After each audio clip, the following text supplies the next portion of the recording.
Welcome into the Jacksonville Jaguars franchise, where today we have the regular season finale. And a big decision to make today will be decided at quarterback, as last week our QB1 got knocked out. And with Lawrence's injury being that abdominal tear that has him out until the conference championship week of the playoffs, we had to make a decision on who we would bring in. And Coach Boston felt that Tyler Heinicke was the best fit. Not only for him being the highest overall in free agency, but he also spent the preseason here with our Jags. He does not have the best accuracies nor the strongest arm, but he has some speed, and that should mean that the offense can continue to play as it did with Lawrence. But against the Texans today, he will be competing against Jaren Hall, who has been with us the whole year, beat him in preseason. However, we haven't seen the best play from him. Accuracies could use some work, throw power again on the lower side, but he has that mobility, and that's been his best asset behind center. And while this Texans team is the only AFC South team we've actually beaten this year 31-10, that was with a completely different team than what we will be coming out with today. In that matchup, Lawrence had a pretty solid game, but really the difference was the fact that we forced turnovers quite often on CJ Stroud, 3 interceptions. But when he wasn't throwing it to our team, he was completing majority of his passes, 85%. If it wasn't for those turnovers and Travis Etienne going for 113 and 3 touchdowns, his first game after his contract extension, it would have been a vastly different game. And if they needed any extra motivation, a win today for the Texans and a loss from either the Raiders, the Bengals, or the Jets could mean that their playoff hopes would come to fruition. So it's pretty safe to say a large portion of the playoff picture for the AFC rides on this game, as we are set to get underway. Cook with the boot, and the final game of the regular season is underway. As Texans return it right down the middle, a big stop from Gibson will be the 25, where CJ Stroud and the Texans head on out. Their playoff hopes rely on a victory here today. And for our young defense, a lot of hope for them to stick around and potentially grow also relies on today. Getting the start at DT, we see Jefferson. He hasn't gotten much playing time in this series. Hopefully he'll take advantage of it today, as Dalton Schultz picks up 15. Now, outside the injury to Trevor Lawrence, we are also missing rookie defensive lineman and Junior Alford.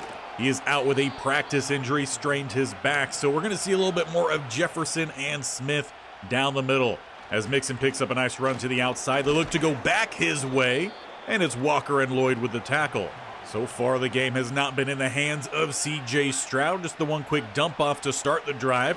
We'll look to pass here under pressure and nearly gets picked off by Ringo. Instead, he misses the ball, and Dell will take it to about the 20.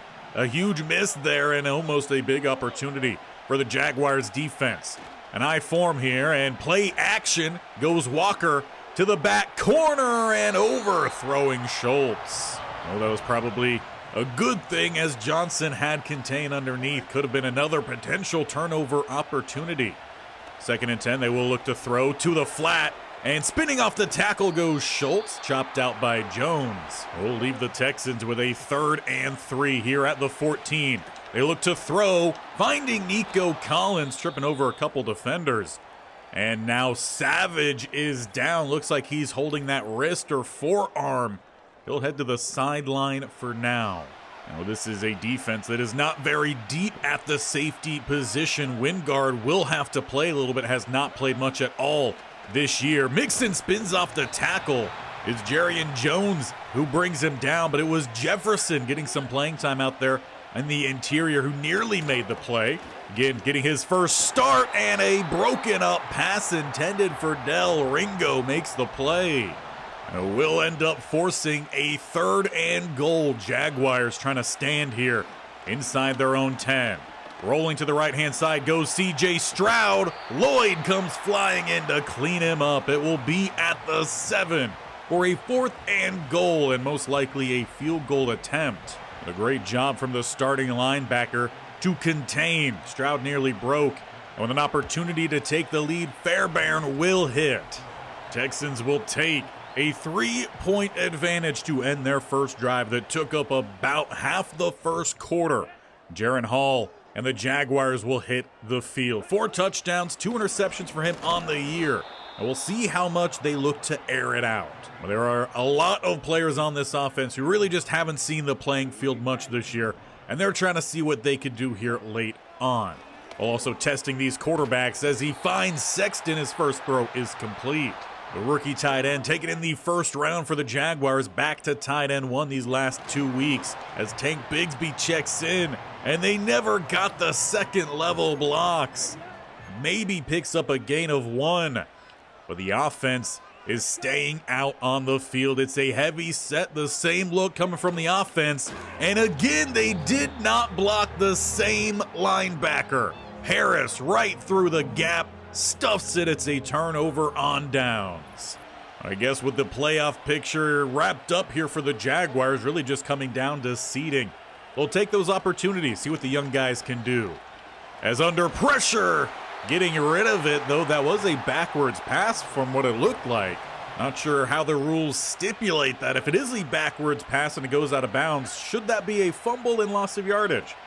Who knows? As it's handoff down the middle, opens up for Mixon, and he'll pick up the first. Quite good rushing lanes to start the day. Update here for Savage. He is back out there for the Jaguars. As Stroud will drop back, looking to throw. Goes right side, and Savage is there to break it up. Looked like that one was intended for Dalton Schultz. Leaves 2nd and 10. As they got the crossers, finding tight end 2 here, who will pick up about 7.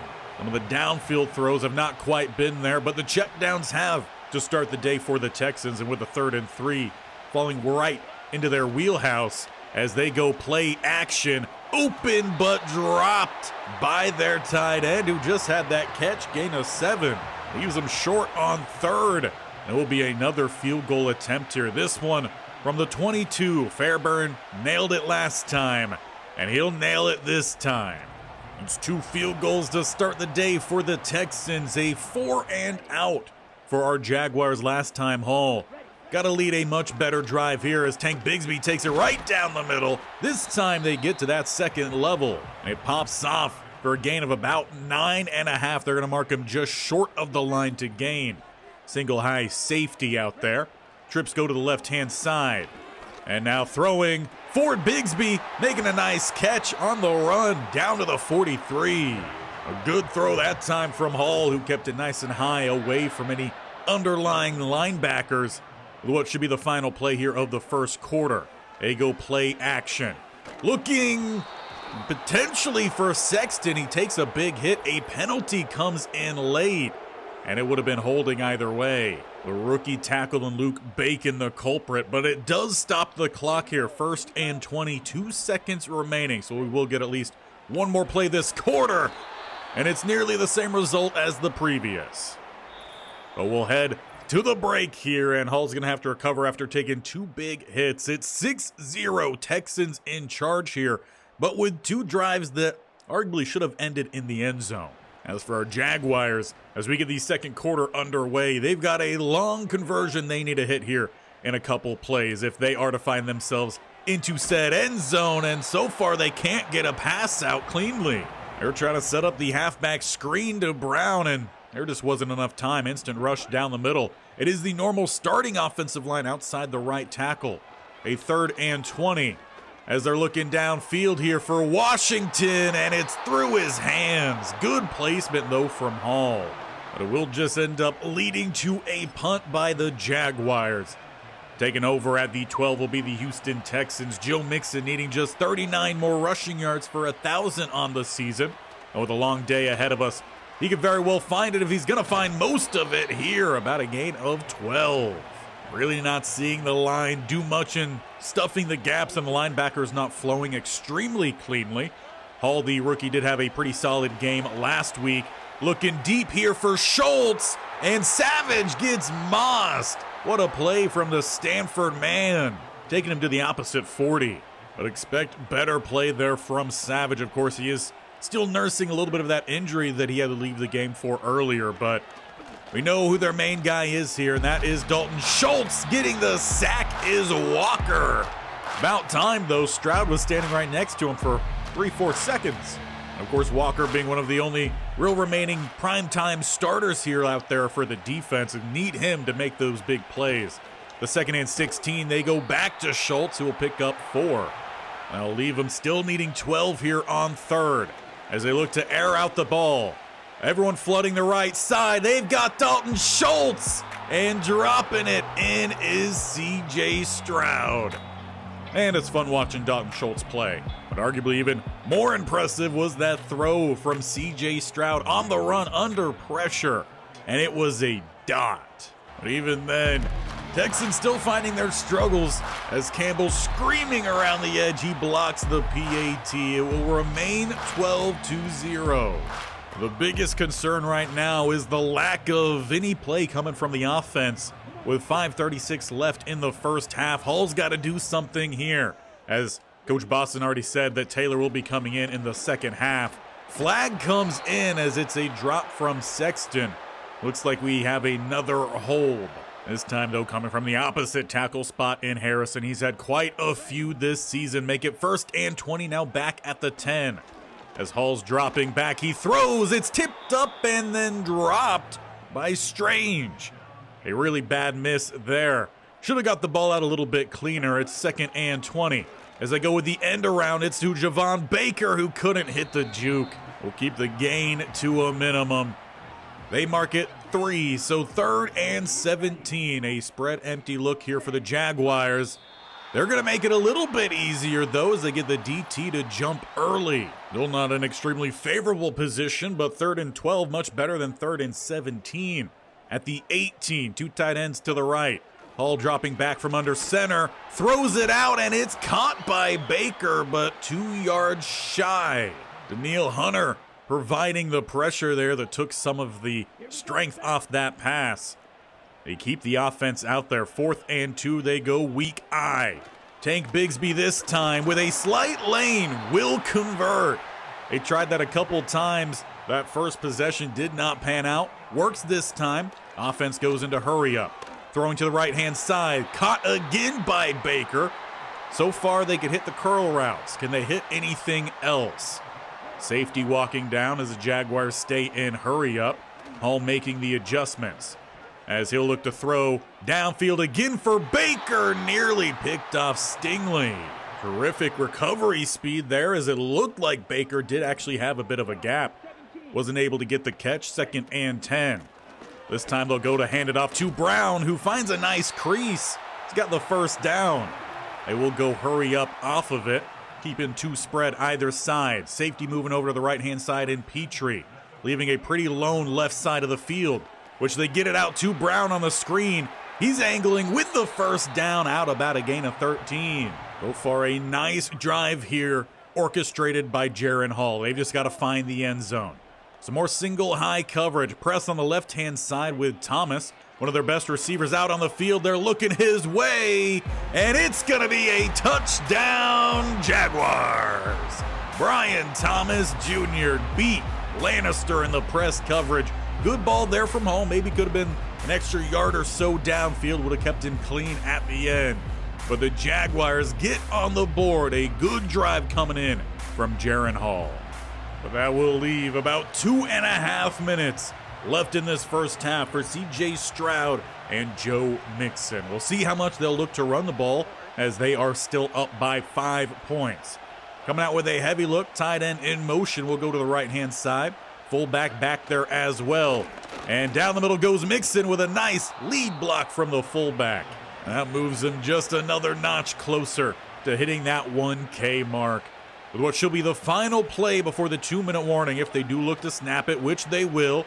Play action. Stroud to the left-hand side, too short for Dell. And that'll leave them 1 second before the break, so they will have to snap the ball here. As they hand it off Mixon, a quick stop comes in by Walker. And they will force a 3rd and 8. After the 2-minute break, if they get the stop here, there's still time for their offense to try to put something together. Going out to Mixon on the screen. He's got the first down before he's brought down by Hall. Big opportunity there, missed by the Jaguars defense, not getting that stop. 1st and 10. As they go with the in-breaking route, gonna be a short catch. Stephon Diggs making his first appearance here today, mostly on that left-hand side, matched up against Jerry Jones. As we approach the minute mark here, throw to the outside, and it's again Schultz, who barely gets by 2 ankle-breaking tackles. Unfortunately for the Texans, he couldn't keep his feet. They will call a timeout with 52 seconds remaining. They have 2 more in their back pocket. Stroud, he'll look to throw to the right-hand side. Again is Schultz, breaking the tackle, another 1st down.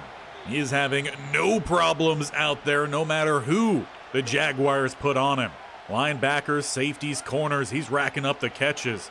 As Stroud bails to the right-hand side, and not able to get the one-hand grab is Dell. Once again, ball a little bit too low for him, a little too far out in front. Leaves a 2nd and 10, 39 seconds left as they send trips out to the left-hand side. Got to watch out for Dalton Schultz here. Going back underneath, this time a more accurate pass for Dell. Oh, they will decline to call a timeout there. They have 1 more remaining. Inside 5 seconds to go, and it's caught. Stephon Diggs, he's out at the 5.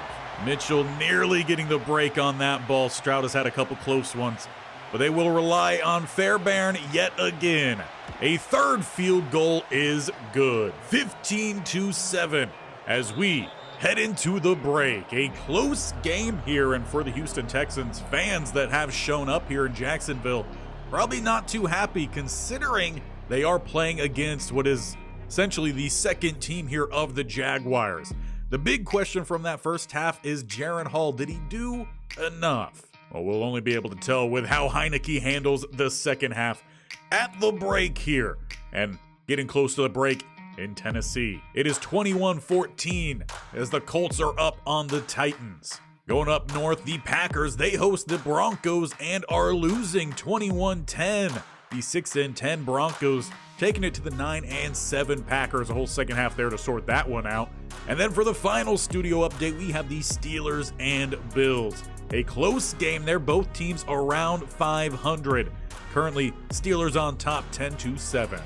As we get our second half officially underway with good field position starting at the 31, Taylor Heineke and Tank Bigsby. As he hands it off left side, a hard-earned 2. Our running lanes really have not been there too often tonight. That'll be potentially a little bit different with ETN back there, 2nd and 8. As Taylor looks to drop for his first throw. Instead, he will take all the running lane right down the middle, sliding down at about the 48. And immediately he's getting stuck in there with some of the Texans defenders, standing his ground. A good first run for Heineke. Need to see it a little bit from the arm, but we'll definitely take the runs. Down the middle, we get another run, gain of 3 from Bigsby. That leaves us with a pretty solid second down here, just by the midfield logo. They go with some play action. Coming across a high ball, Baker brings it in. He's picking up a lot of catches here today. Didn't see many targets last week. Once again, a good throw from Heineke, kept it away from the underneath defenders. They're down to the 25. And Heineke keeps it. Danielle Hunter welcomes him back to the league. A big hit, loss of 3. And that's one he's probably going to wish that he just gave to Tank. 2nd and 13, heavy tight end look. Thomas to the left-hand side. 2 safeties over the top. As he's looking downfield for Brenton Strange, it's tipped away, maybe dropped. Either way, that's a ball that you expect the tight end to try to make a play. They haven't quite had that level of play from their tight ends of late. It's 3rd and long. They're going out to the screen here to Brown, who's trying to find some blocking. It doesn't quite open up in front of him. Picks up about half the yardage needed. It's 4th and 7. They're down by 5. But Coach Barrington's going to keep them on the field here. Again, they've got to make a decision for the playoffs, so tough scenarios are where the quarterbacks have to shine. With an open ball, it's Parker Washington, who tried to go airborne. I think just him slowing down got by the first defender. But it's a conversion as 11 found by 2 takes them down to the 2. 1st and goal. Tank Bigsby, the running back, goes left-hand side and is stuffed. There's not been many lanes on that side of the ball. Perhaps they need to lean a little bit more towards the right side of the ball. As it looks like Heineke making some changes out here. They're marked at the 3. It's Bigsby, right side, and Hunter couldn't quite slow him down. Jaguars into the end zone. That makes it 15-13. And with that, you know what's happening. The offense is staying on the field trying to tie this game. Heineke with a shotgun look. Gets motion right-hand side is Sexton, the tight end. They'll leave 2 more to the right-hand side. Thomas, the only receiver out there. They go to Sexton, who spins and rolls in to the end zone. He backed in the defender last week for a conversion. This time, rolling on top of him. We got a tie game here in Duval. 15-15. Now, don't want to speak too soon, but that seemed to be a much more veteran-style offensive play with Heineke out there. Offense moved a lot more smoothly. It's going to come down to the defense to make a stop here. A good gain of 7 from Nico Collins gets the Texans' drive officially underway. They're now at the 38. A tight group here. They go Mixon, who takes a big hit to that lower body. Johnson, the free safety, chopping him out. Leaves a 3rd and 2. And Lloyd right down the middle forces a quick roll. Walker will clean it up with the sack. Stroud not able to bounce it. Hall also looked like he might have held contained. Defense will pick up the stop and force that punt. Now, we have spent a lot of time talking about the quarterback play. Not much from the running back. Bigsby not really having a good game so far out there. Doing a little bit with what he's given, as there's clearly not much space there. Well, the Jaguars do have to figure out their future at running back too. Obviously extending ETN. Bigsby really hasn't been able to prove much during his time. As Heineke throws, it's caught. Thomas shows off the strong hands, though they're gonna mark him just shy of the 1st down. So the offense coming out here with a heavy set. With a power run to the right-hand side, Tank missed the gap to the left, and it doesn't look like he has it. They're going to mark him no gain, maybe slightly even further back. Offense still staying out there, 4th and inches, now I form. Josiah DeGuara, the fullback, will pick up the linebacker. Tank struggling to get around it, but he kept those legs churning, and he picks up the 1st down. Another 4th down conversion to send us to the 4th quarter, where it is 15-15, a whole new game late on here in Duval. We'll get to see if Heineke can help lead this team to victory.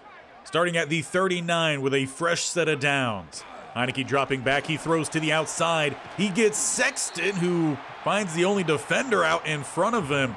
And he seems to be a little bit slow to get up.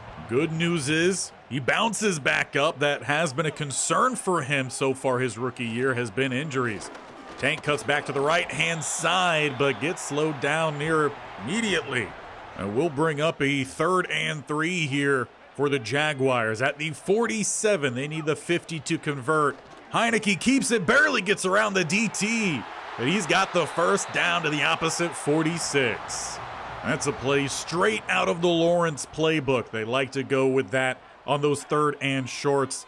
Brings up 1st and 10, bunch right side. They run left side, and again, there's just no room.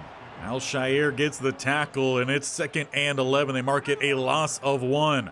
Heineke with a hard count, gets the defender to jump. Refs don't call it. Will be a short dump off to Sexton, picking up about 4. Well, that does still leave him behind the chains. They need 7. Texans coming out with a double A gap look. Hard count, they get another guy to jump. Again, refs don't call it. They find Parker Washington come across the middle with a 1st down to the 30. So far, again, Heineke just leading a strong drive here. Kind of reminds us of the play of Lawrence. It's nothing flashy in the passing game, but it's getting the job done. To the outside, they find Sexton, who's going to get tracked down after he picks up another 1st. But in typical fashion, after celebrating, he's actually going to find that he is injured and is headed to the locker room. Seems like tight end 1, 1st pick here for Coach Boston, might have been a bit of a bust when it comes to just staying on the field. Talent is all right when it's there. That ball too high from Heineke. Might have had another touchdown to Thomas. But Boston has said that those injury concerns were why they brought back Josiah DeGuara, and it might be a good point at this point that they did. Left side again, nowhere to go with the run. Harris, a single-man wrecking crew over there. But with a 3rd and 12, Heineke, he's got to convert here. They come out with a spread empty look. Several receivers over to the right-hand side. He goes with a check down to Baker, who tried the spin move. Couldn't quite hit it clean enough. Brought down 6 yards short, and they will have to rely on Cam Little here to give them a late game lead. Field goal is good. With 3:40 remaining, 2 timeouts plus the 2-minute warning. Stroud, he just got to find a field goal to tie this game up. As they throw short, Nico Collins will get a gain of 3. It's been a pretty efficient day for Stroud. Has missed a few throws. 201, 1 touchdown, no turnovers. A big improvement off the previous game. Has taken a couple sacks. As he spins, he finds his target, Collins. A great job to hold on to that one, getting hit as soon as that ball arrived, and a good job from the O-line as they held up all the blitzers. 1st and 10. As they look down the field, it's broken up. Diggs couldn't hold on. Flying over, it might have been Savage perhaps, maybe Johnson. Either way, one of the safeties able to jar it free. 2nd and 10. A little bit of pressure arrives late. Diggs gets this grab, gain of 7. They'll have the 2-minute warning to consider their play here. A 3rd and 3. To tie the game here, they've got to convert. Motioning out Mixon, it will be a pass. Unless Stroud decides to take it himself. Rolling, he finds Tank Bigsby. This time it's a pass right where it needed to be. And he's missed a couple of those today. Just too short or too far to the outside. Good play. 1st and 10. Throw to the outside is dropped again. Stefan. And he had Ringo beat in coverage. Brings up a 2nd and 10 at the 45. They rush 5. And a throw that should have been picked off by Hall. He just never got his head up. Stroud threw it essentially right at his face. Again, he's got to feel pretty lucky. A 3rd and 10. As they will look to throw the ball downfield. Ringo beat again. A little bit behind Dell, but it's a touchdown. Stroud bailed out again on another poor throw. Texans take the lead. We'll make it 22 with a PAT to 18. Does mean Heineke's going to have to lead a touchdown drive. And he'll be starting at the 32. A minute 17 remaining. Jaguars have 3 timeouts. Can Heineke pull off the win and end the Texans' season? They'll throw short. Brevin Jordan. He's out there getting a little bit more playing time and breaking some tackles as Sexton had to leave the game earlier with an injury. They'll go hurry up right off of it. Safety stepping down to the right-hand side, leaves a one-on-one potentially on the outside. Heineke, he's going to look to just step up and run. Get the first and out of bounds. The Jaguars still have not crossed the midfield line. A little too early to be celebrating so hard here. 2 spread either side. As he looks downfield for Strange, it's through his hands again. Didn't look like Stingley got a hand on it. It was enough to at least break up the concentration. No gain, 2nd and 10 here at the 45. Trips go to the left-hand side. Throwing again, Strange makes the adjustment. A timeout call. They're down to the 36 with 38 on the clock. Heineke trying to pull off the comeback here in Duval. One-on-one again to the outside. Single high safety. And again, he gets the release. Ball is out for Thomas, and it's tipped away by Lassiter. That could have been the big play that they needed. Instead, a good recovery from the corner. Still at the 36. As they go to Brown on the screen, he had blockers and space. But what they didn't have was time to get the ball out cleanly. 3rd and 10. Hard count, no one jumps. Maybe someone jumped a little bit late. Heineke, he's going to look to scramble here. Gets a good block from Brevin Jordan. He's out of bounds at the 18. A little touch of Lawrence there on that with 24 seconds remaining. And it looks like they are double covering Thomas on the outside here. Trying to make sure he doesn't make the big play. Making some changes is Heineke. They bring the blitz that way, and he gets the ball out just in time. And with 21 seconds, Heineke Still with 2 timeouts, can still look to make a play as he throws, tipped away. He went to the inside receiver. The outside receiver was wide open. A big missed opportunity there for Taylor Heinicke. It's 3rd and 8. They get the hard count. Again, someone jumps. They don't throw the flag, and the halfback screen does not hit either. That'll force a 4th and 10. It is 4th and game here, 15 seconds left. If just one of these false starts were called, they might have a first down. That's not the case. As they throw, it's Baker with the touchdown. Jaguars take the lead. Taylor Heinicke leads them down the field in about 1 minute and 1 second. 24-22, the PAT will put them up by 3. I think the Jaguars might have themselves a quarterback for the playoffs. Though something crazy could still happen here. Houston do have 3 timeouts. As they're letting the play clock roll here. Under pressure, that ball is finally out. Headed well out of bounds. It will be a win here in Duval. Taylor Heinicke leads back the Jaguars and takes the game from the Houston Texans, sweeping them on the season and sweeping them on their way to the couch or Cancun, wherever their budget best fits. Meanwhile, we'll be headed to the playoffs with a quarterback that has only played 2 quarters with the team in the regular season. Again, he was with the team in the preseason. That's why he was able to get out there so quickly and mesh with the guys, having thrown to a lot of these guys in spring training, like Baker, who had the game-winning touchdown. Defense, they made a couple plays here and there. We could do better. But I could not be more happy with the play that Taylor Heinicke came in and gave us. The throws, they were pretty accurate. That doesn't mean we're going to get the same kind of throws when we get into this postseason. He did miss that deep ball that could have been the game-winning play to Brian Thomas, but we know the throw power isn't there. The deep ball accuracy isn't there, so we've got to keep things short and simple, and I think he could definitely do that for us. He showed that the athleticism that he does still have is still good enough to help carry us and still provide a little bit of what Trevor Lawrence did for us. But ultimately, I think we found ourselves someone who could be our Nick Folk. If we go on and win the Super Bowl, that is, but we've got a tough stretch ahead of us. With a win in Week 18, the Raiders sealed their way into the playoffs. The good news for us is we have faced this team before.